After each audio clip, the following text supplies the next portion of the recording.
Hello, good afternoon to all guys. Kamusta mo mga amigos?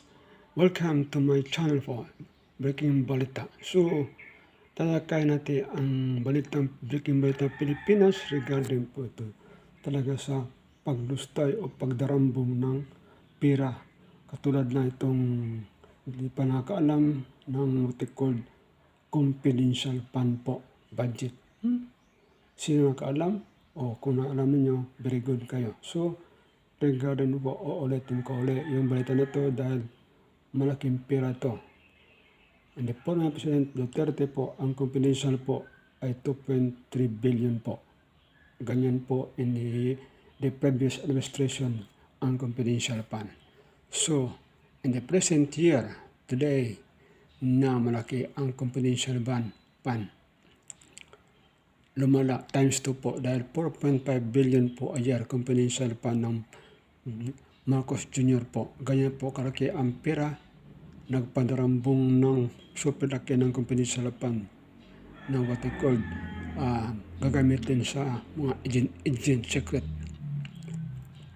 So, thank you sa lahat kung alam niyo yung history na to, kung paano niyo nalaman.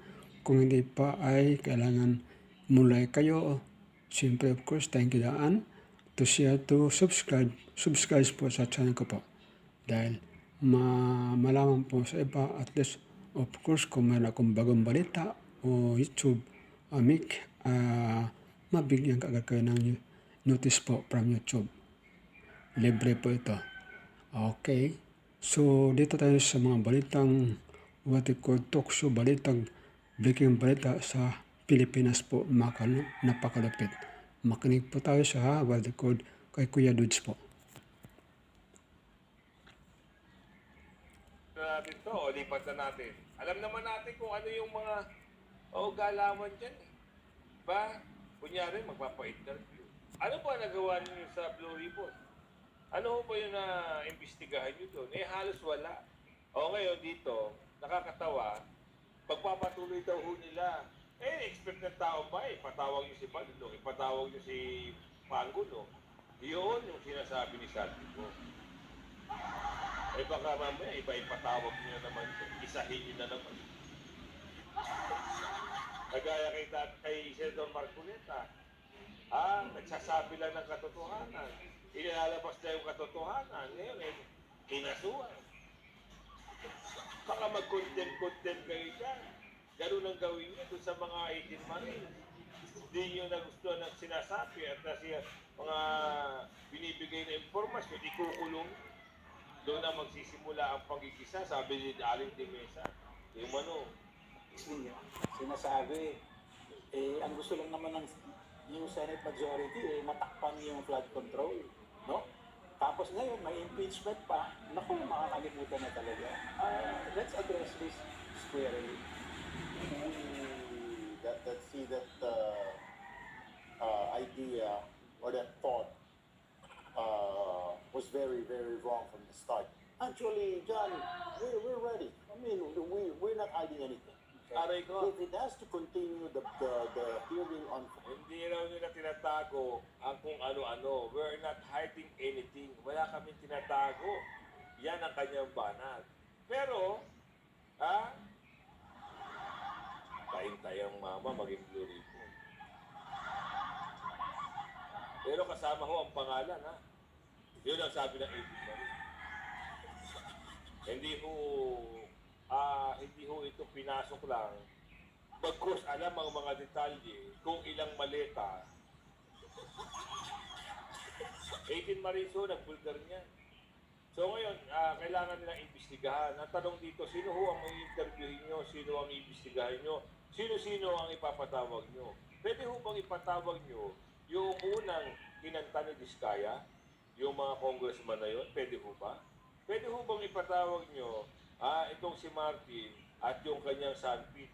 At pwede rin yung ipatawag yung mga babae na sinasabi na ng 18 Marines na nagbibilang. Court na buksan ang BIR box na naglalaman ng tax records ni Vice President Sara Duterte. Ayon niyan kay Senator Ping Lacson at liit niya, dapat ibalik ito sa House Prosecution Panel. Pero ayon mismo kay Senate President Wing Gatchalian, magkakaalaman lahat sa araw ng which is mamaya. Magkakaalaman. So ito ano yung pagkakaintindi nyo? O baka pa. Bukod tanging sa senator, judges lang magbubukas. Kasi ayaw rin ni Pinky. Ayaw niya. Pero magkakaalaman mamaya. Tingnan natin kung mabubuksan yung BIR box. At tingnan natin lahat ng mga i-complain ay matatalakay ba. Kasi parang ilan lang, parang 92 days lang ata tatapusin itong impeachment na ito. 92 days kung di ako nagkakamali, yun ang target nila. Pero, meron nagsasabi gusto na 7 to 8 months. Diba? Laking pera na naman. Hindi na kayo naawa sa Pilipino. Nakawin nyo na naman. At live mula sa Pasay, nasa frontline ng balitang yan, si Ian Suyo. Ian, kumusta ba ang seguridad dyan?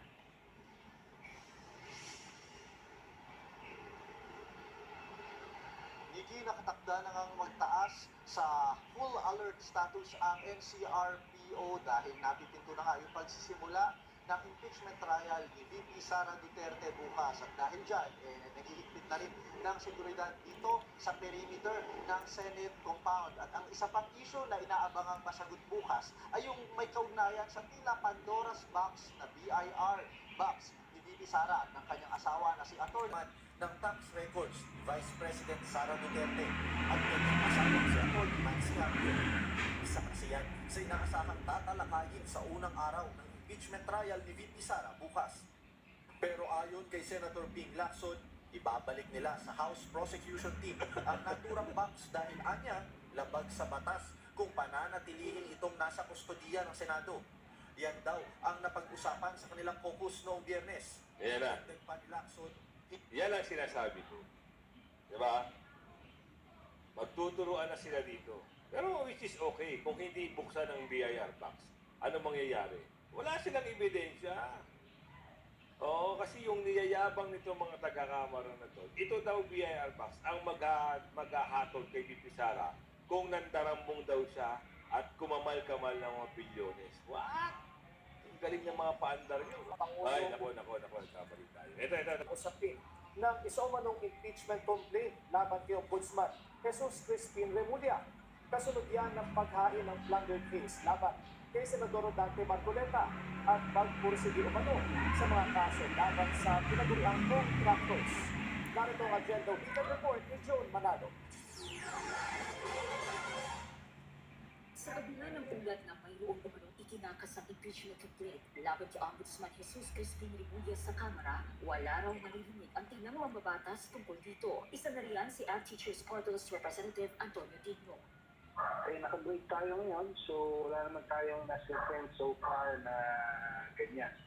So, hindi natin alam kung meron na. Ganito rin ang naging tugon ni Manila 3rd District Representative Joel Chua nang tanungin natin tungkol sa issue. At wala rin anya siyang nakikitang pasihan sa ngayon para hainan ang impeachment complaint si Remulla. Ito rin ang naging pahayag ni Iloilo 1st District Representative at Deputy Speaker Janet Garin na naninigang ginagawa lamang ng ombudsman ang kanyang trabaho. Dagdag ni Garin, wala rin siyang alam tungkol sa impeachment complaint laban kay Remulla. Ang tanging narinig niya lamang ay may naghahanap ng endorser para sana sa reklamo laban kay Comelec Chairman George Garcia. Pero wala rin anyang kumagat dito. Maging si Bicol Saro Portales Representative Terry Ridon, wala rin impormasyon tungkol sa umuugong umanong impeachment complaint laban kay Remulla. Nang tanongin naman si Pino kung sa tingin niya ay posible ang isang impeachment complaint laban kay Remulla. Well, mahirap mag-speculate. Anything's possible sa politika natin. So, we just have to wait and see. Kasalukuyang aktibo ang tanggapan ni Remulla sa paghahain ng mga kaso at pag-iimbestiga laban sa ilang opisyal ng gobyerno, lalo na mga personalidad na naiuugnay sa flood control scandal. Simula nang maupo si Remulla bilang ombudsman noong October 2025, nakasuhan nito ang iilang tinukuriang big fish sa anomalya sa Walang big fish.